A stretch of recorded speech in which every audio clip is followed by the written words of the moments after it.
బీజేపీకి నేను ఏం దూరం కాలే.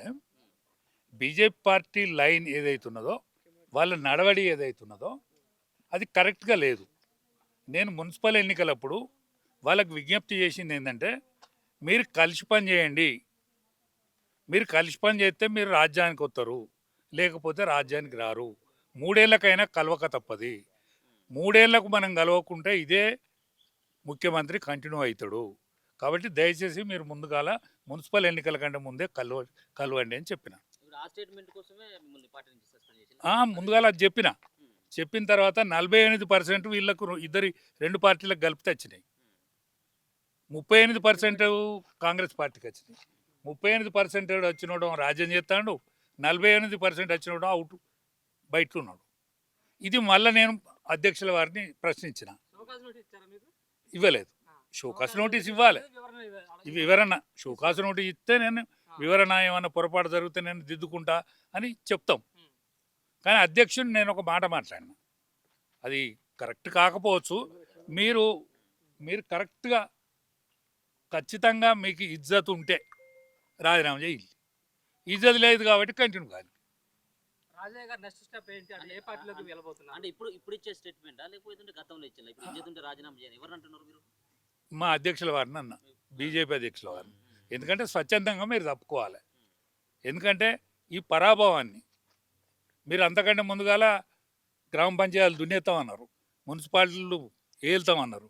మున్సిపాలిటీ లేదు, గ్రామ పంచాయతీలు లేరు. కాబట్టి మీరు ఖచ్చితంగా వాళ్ళు పవన్ కళ్యాణ్ పెట్టుకొని, మధ్యవర్తిత్వం పవన్ కళ్యాణ్ పెట్టుకొని ఈ కూటమికి, ఆంధ్రాలో ఏదైతే కూటమి అయిందో సేమ్ కూటమి తయారు చేయాలనేటువంటి ఆలోచన చేస్తాను. కాబట్టి మీరు ఇప్పటికైనా సోయి తెచ్చుకోండి. ఇప్పటికైనా మీరు 8 మంది పార్లమెంటు మెంబర్లు ఉంటే 6 పార్లమెంటు మెంబర్లు పరాయి పార్టీ వాళ్ళే. 8 మంది అసెంబ్లీ మెంబర్లు ఉంటే 8 మందికి 8 మంది పరాయి పార్టీ వాళ్ళే.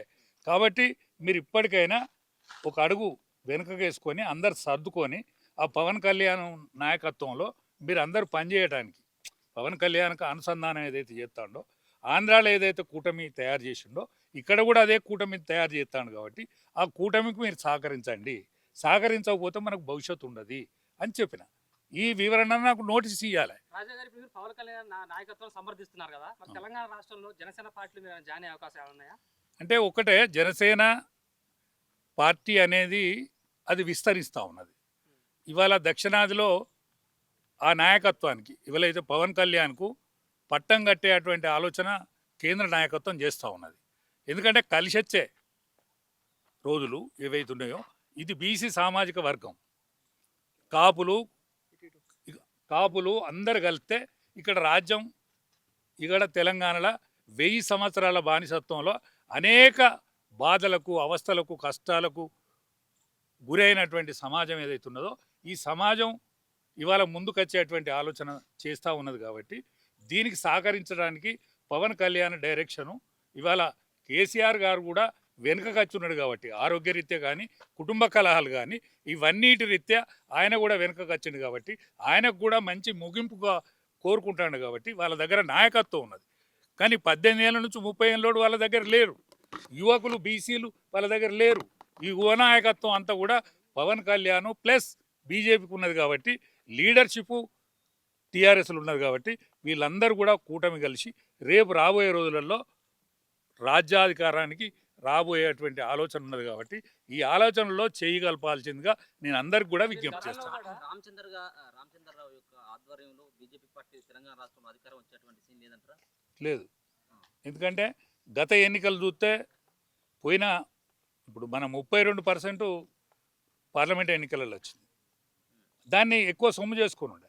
అందులోనే ఒక బీసీ నాయకున్నో, లేకపోతే స్టబ్బర్ కలిగినటువంటిగా రఘునందన్ లాంటి వాళ్ళు, అరవింద్ గారు లాంటి వాళ్ళు కనుక ప్రెసిడెంట్ని చేస్తే ఇవాళ టీఆర్ఎస్ పార్టీ ఉండకపోవు.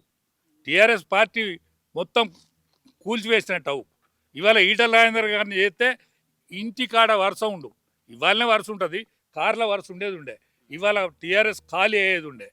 కాబట్టి ఇవాళ సరే వీళ్ళ చాదస్తమా, లేకపోతే అధికార పార్టీ యొక్క ఆలోచన విధానమా, ఇట్లా కొనసాగుడు కరెక్ట్ కాదని మళ్ళీ వాళ్ళే గుర్తించి పవన్ కళ్యాణ్ ముందట పెట్టి పవన్ కళ్యాణ్ మనసులను, పవన్ కళ్యాణ్ వ్యక్తులను ముందట పెట్టి ఈ యొక్క, ఎందుకంటే కేసీఆర్ దగ్గర వీళ్ళు ఆంతలేరు బీజేపీ వాళ్ళు, కాబట్టి పవన్ కళ్యాణ్ ద్వారానే వాళ్ళు పని పూర్తి చేస్తాను. ఆ పని పూర్తి చేసే క్రమంలో నా దగ్గరకు కూడా పవన్ కళ్యాణ్ గారి మనసులు, నా దగ్గరికి శేఖర్ అనే ప్రొఫెసర్ ఉన్నాడు, ఆయన రావడం జరిగింది. అప్పటి నుంచి నేను 2-3 సిట్టింగులు కూడా చేయడం జరిగింది. ఒక ఆఫీస్ తీసుకుంటా ఉన్నాం ఇక్కడ. ఇవాళ అంటే నా ఆధ్వర్యం అనేది ఇంకా నేను అడుగు పెట్టలేదల్లా. ఒక ఆఫీస్ తీసుకొని రాబోయే కార్పొరేషన్ ఎన్నికలలో ఇక్కడ జనసేన పార్టీ కూడా పాల్గొనేటువంటి అవకాశం. Zero zero. ఎందుకంటే పంటిలు లేవాడు, లేతమన్నాడు. ఎందుకంటే ఆయనకు వాయిస్ లేదు, కులబలం లేదు, క్యారెక్టర్ ఉండొచ్చు, క్యారెక్టర్ ఉన్నది, నిబద్ధత ఉన్నది, సంఘ ఓరియంటేషన్గా పెరిగిండు. ఏవీపీలా ఒకప్పుడు పేరున్న నాయకుడు, దెబ్బలు పడ్డాడు, దెబ్బలు కొట్టిండు. వకాలత్ మీద ఆయనకు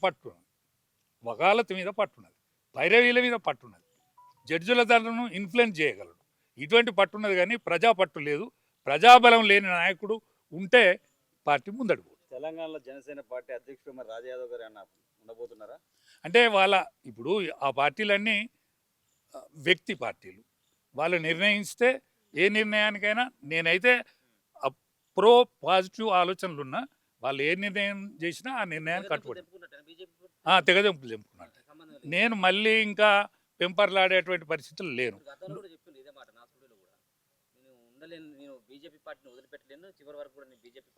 బీజేపీ పార్టీలో కండువా కప్పుకొని చచ్చిపోవాలని ఉండే నాకు, కానీ వాళ్ళు నోటీస్ ఇస్తే నేను ఎక్స్ప్లనేషన్ ఏదైనా వాళ్ళ మనసును వస్తే ఆ నొచ్చిన మనసును నేను సాంతన చేర్చుకొని నేను పార్టీలో కొనసాగను. కానీ వాళ్ళు నన్ను అంత దూరం రానియాలి. చాలా బాధ అనిపిస్తుంది నాకు, ఇప్పటికి బాధ అనిపిస్తుంది. నేను పుట్టి పెరిగిన పార్టీ అది, నాకు సంస్కారం నేర్పిన పార్టీ. ఆ పార్టీలో కొనసాగాలనుకున్నా. నేను ఇప్పటికైనా బీజేపీ కండువా కప్పుకొనే చచ్చిపోతా, చావు మాత్రం బీజేపీ కండువా కప్పుకొనే చచ్చిపోతా. కానీ ఈ కూటమిని అనుసంధానం చేసుట్లా నేను కూడా ఒక పాత్ర వహించి రాబోయే రోజులలో ఒక బీసీ ముఖ్యమంత్రిని ఆంధ్రప్రదేశ్కి ఎట్లయితే అక్కడ కూటమి గెలిచిందో ఇక్కడ తెలంగాణలో కూడా ఒక బీసీ ముఖ్యమంత్రి అయ్యేదానికి నా వంతు కర్తవ్యాన్ని కూడా నేను నెరవేరుస్తాను.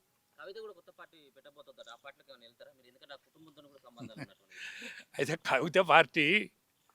కవిత పార్టీ దాని పేరు ఊదు కాలేదు, దాంతో పీరి లేవది. ఎందుకంటే కవిత పార్టీ నడుతుంది, ఎంతసేపు నడుతుంది అంటే అది నడిపించేంతసేపు నడుతుంది. కానీ కవిత ఒక ఆలోచన చేయాలి. ఈ బెదిరింపును, ఈ ప్రచారాన్ని, ఈ పటాటోపాన్ని ముందడ పెట్టుకొని ఆమె అస్తిత్వాన్ని కాపాడుకుంటే మంచిది.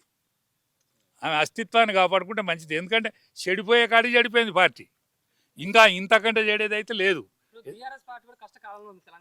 అవును, రాజయ్య గారు లాంటి వ్యక్తి కేసీఆర్ ఫ్రెండ్, ఆయన కేసీఆర్ పిలిచి ఒక హరీశ్రావు పిలిచి మిమ్మల్ని పార్టీకి మీ సహాయం అవసరం, మీలాంటి వ్యక్తులు కావాలంటే మీరు వెళ్ళే అవకాశం. నేను చేసేది సహాయమే కదా ఇది పార్టీకి.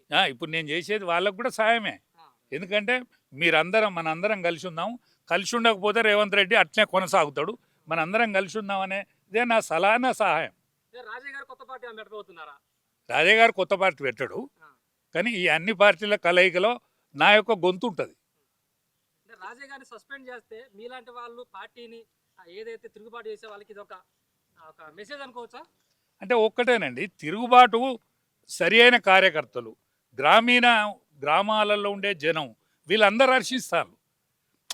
ఇప్పుడు మా బీజేపీ వాళ్ళు హర్షిస్తారు, బీజేపీ కార్యకర్తలు హర్షిస్తారు, సంఘంలో పనిచేసిన వాళ్ళు హర్షిస్తారు, ఏబీపీలో పనిచేసిన వాళ్ళు కూడా అందరూ హర్షిస్తారు, ఎక్సెప్ట్ కొంతమంది నాయకులు తప్ప.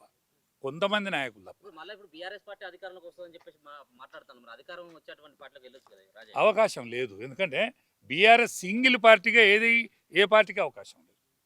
సింగిల్ పార్టీగా బీజేపీకి కానీ, టీఆర్ఎస్కి కానీ, ఇవాళ జనసేన పార్టీకి కానీ, ఈ 3 పార్టీలకు కూడా అవకాశం లేదు. ఈ 3 కలిస్తే మాత్రం అవకాశం ఖచ్చితంగా ఉంటుంది. లాస్ట్గా రాజ్యసభ ఎంపీలకు సంబంధించినటువంటి దాంట్లో ఉన్నటువంటి కాంగ్రెస్ పార్టీ బీసీలకి ఒక్కటి కూడా అది ఇప్పుడు కాంగ్రెస్ పార్టీ అంటేనే అగ్రవర్ణాల పార్టీ. ఎందుకంటే స్వాతంత్రం వచ్చిన నాటి నుంచి ఈనాటి వరకు కూడా బయట ప్రధానమంత్రి కానీ, ఈ రాష్ట్రంలో ముఖ్యమంత్రి కానీ అగ్రవర్ణాలకు సంబంధించిన వ్యక్తే ఉన్నాడు తప్ప ఇప్పటి వరకు ఎవరు లేరు.